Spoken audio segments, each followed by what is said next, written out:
You know when someone tells you to get out of my lobby, this place isn't for your kind, and you just freeze because those words weren't just thrown out, they landed like a rule carved in stone, loud and clear for everyone to hear? That was the moment at the Horizon Grand Hotel in downtown Seattle when Martin Hayes, the manager, stared down Naomi Brooks, a black woman just trying to check in her penthouse suite. No whispers, no hiding said it so everyone could catch the sting. You could see it on his face, arms crossed, judgment spilling out of his eyes like poison. He decided she didn't belong before she even said a word. But what Martin didn't know, in exactly 9 minutes, that same woman standing right there in front of him would fire him and every single member of his team in the very lobby where he tried to humiliate her. Before we dive in, where are you watching from? Drop your city below, and if this story caught you off guard like it did me, hit that subscribe button and smash the like. Now let me back up a sec. Naomi walked through those glass doors, Alanino assistants, no designer bag, just a plain black tee, jeans, and eyes that had seen this movie before. Slow, steady steps on the marble floor, sneakers silent, but her presence louder than the chandelier overhead. At the front desk stood Martin, flanked by Samantha Lee, the tight-lipped clerk with a ponytail, and David Kahn, arms folded, eyes already narrowed like they smelled trouble. Not one of them bothered to greet her. They just sized her up like she was some problem ready to explode. "I have a reservation," Naomi said, voice calm, penthouse suite. "Name's Brooks." Martin squinted like he thought he misheard. "That's a high-tier room. Are you sure you booked the right hotel?" No answer. Naomi slid her ID and black credit card across the counter. Martin picked up the card with 2 fingers, like it might stain him. "Strange," he muttered. "This looks suspicious." Samantha pressed a button on the intercom.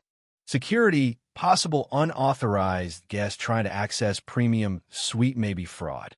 Naomi's face didn't change. "I'm not here for trouble. I'm here for my room." David scoffed. "People pull this all the time, fake card." Across the lobby, Sophie, a travel blogger from San Francisco, whispered to her friend, "I'm filming this." Then louder, "This needs to be seen." Her friend, Jacob, hit live. "We're at the Horizon Grand, Seattle, watching something ugly unfold."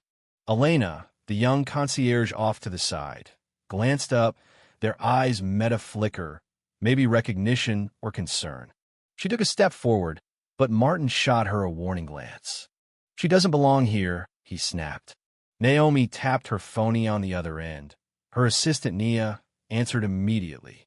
"It's happening," Naomi whispered. "Systems ready." Martin flipped the card again, waiting for it to confess.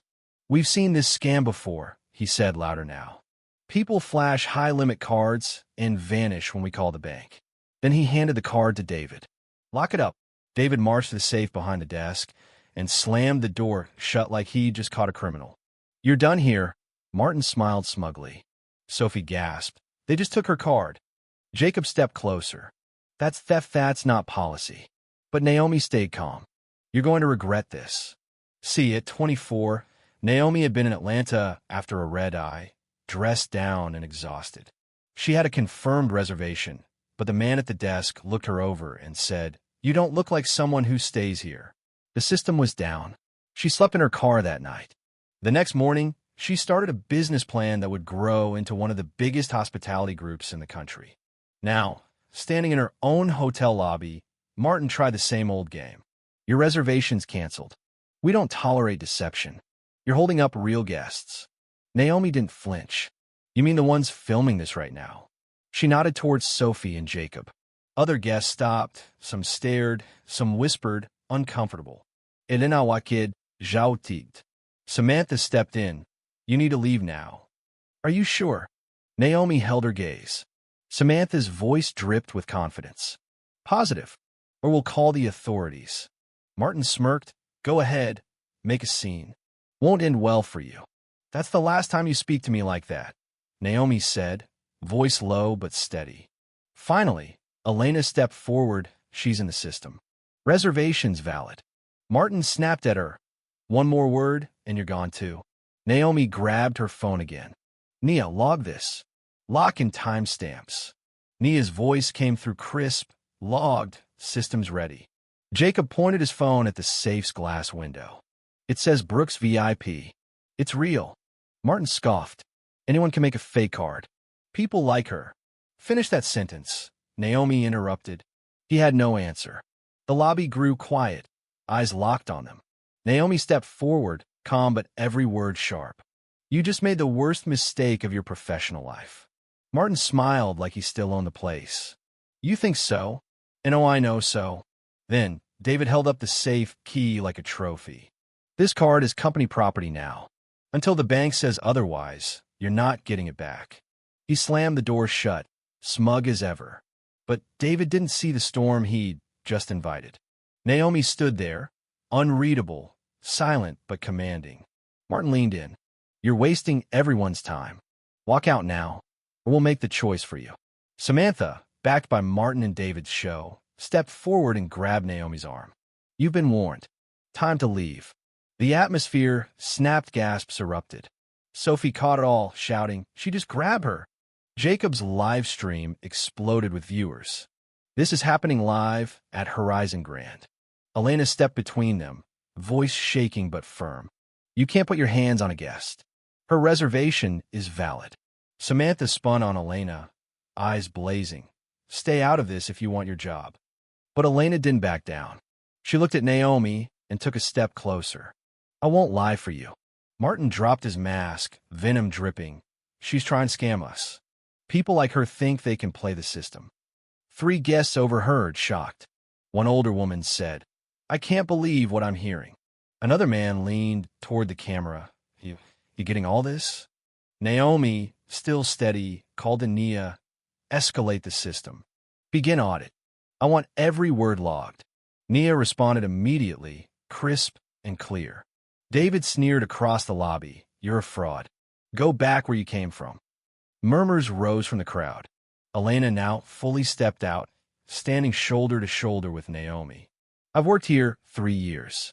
I've seen this before, guests like her walking alone, confident, dressed down, and you treat them like criminals. Martin's eyes narrowed. Elena continued, you say it's policy. It's noted to you.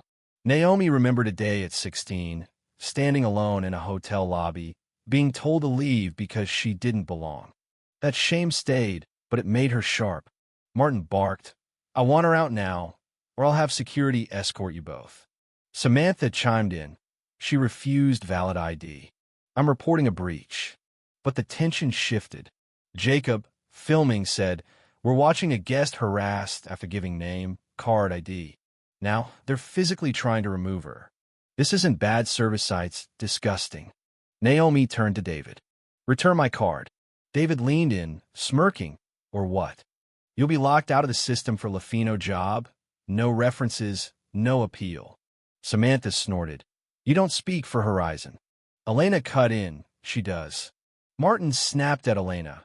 You're out of line. Sophie whispered from the side. She knows. Look at her. That's not a guest begging, she's letting you dig your own grave. Naomi's voice calm. David, one last chance. David hesitated for the first time. Martin tried to salvage. This isn't personal. It's protocol. Too late. Sophie and Jacob's videos spread like wildfire. Guests whispered, I've stayed here for years, never again. A young woman asked Elena, is she who I think she is? Elena's silence said enough. Then came the twist that broke the lobby's icy grip. Elena stepped forward, voice louder.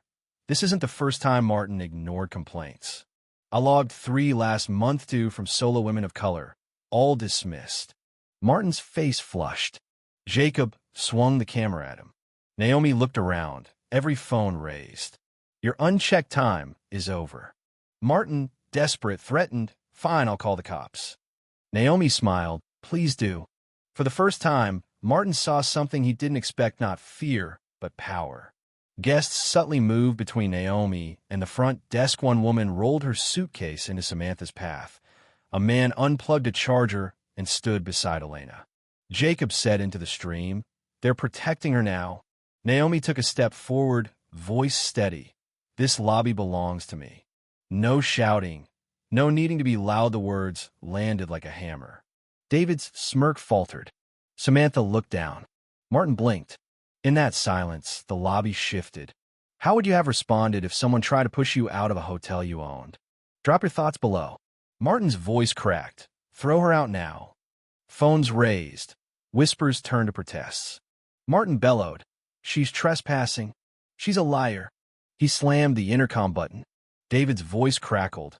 Unauthorized individual in lobby. Do not engage. Fraud alert. The silence that followed was heavier than the words. Naomi didn't flinch, but guests did. Sophie shouted, "She's not a fraudwerie," recording everything. Jacob's live stream jumped past 2,000 viewers, comments flooding in. A mother and her teenage daughter backed away, whispering, "They're going to regret this." Samantha yanked Naomi toward the exit again.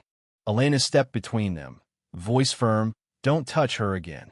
Samantha spat, "You'll be fired." Elena snapped back, "Then fire Ma, but you're not putting your hands on her." Martin barked, "Do you even know who she is? She's a fraud." He gestured at her plain clothes like they proved something. Naomi's voice quiet but firm, "You keep saying fraud like it erases your mistake." She took a step forward, closing the distance like a noose tightening around Martin's lies. At 29, Naomi had flown to a conference in L.A., dressed professional but not flashy. The man at the desk demanded multiple IDs and still made her wait for 2 hours while 3 white men walked in without ID, sweetly checking in. That night, she drafted the policy she'd later enforce zero tolerance for profiling. Martin barked for security, but David hesitated, confidence cracking. Sophie's phone caught every twitch of guilt. Jacob asked a guest, "What do you see here?" The man replied, "Someone being thrown out who clearly belongs." Martin spun, "That's slander." Naomi turned her phone to the crowd. "Want proof?" Jacob called out, "Show them." But Naomi didn't flash a badge or contract. Instead, she asked Elena quietly, "Do you see my name in the system?" Elena nodded, "Yes." Brooks Penthouse. Checked in remotely. "Vip Tak?" Naomi asked. Elena nodded again. Silence fell. Martin's eyes darted. "That could be faked." Sophie scoffed. "You really think someone hacked your system with 2,000 witnesses?" Samantha looked down, pale. David stepped forward, unsure. "I'll lock the card. What if we're wrong?" Naomi faced him. "You were told to steal from me. That's what you did. But you had a choice." David opened his mouth, closed it. Suddenly, an older woman stepped forward, placing herself between Naomi and Samantha. "You're not touching her again." Others joined, forming a loose circle around Naomi, a human shield. Martin shrank behind the desk. Naomi looked around at the barrier, quietly said, "This is what happens when silence stops being an option." Jacob turned the camera to the crowd. "They're standing with her. They're not going anywhere." Martin's desperation peaked. "You're all being manipulated. She's playing you." David whispered into the mic, barely audible, but heard by all. "She owns the place, doesn't she?" It hung in the air like smoke. Sophie slowly panned her phone to Naomi's face. "Do you?" Elena stepped forward. "She does." Gasps spread. A man whispered, "Wait, this is her hotel." Samantha looked at Martin in horror. "You said she was lying?" Martin had nothing to say. Jacob said, "This is the moment everything changed." Naomi stepped forward, past Elena, past the circle, up to Martin. "You wanted me out. You framed me, called me a thief, humiliated me in my own lobby." Martin opened his mouth. No words came. For Naomi's phone, Nia's voice rang out loud and clear. "Carla is ready. Patch her through." Naomi nodded, tapped once. Carla Bennett's sharp voice filled the lobby. "Naomi, everything's prepared. Standing by your authorization." Naomi took a breath. "Terminate Martin Hayes, Samantha Lee, David Kahn. Immediate removal from Horizon System. Freeze credentials. Log for legal audit. Silence confirmed." "Carla, processing now." Right then, Martin's access badge buzzed red. So did Samantha's. David's too. Locked out, live in front of every guest. No shouting. No teatrics. Just justice. Everyone saw the truth. This woman dismantled a system in 9 minutes flat. What would you have done if you witnessed this? Let us know below.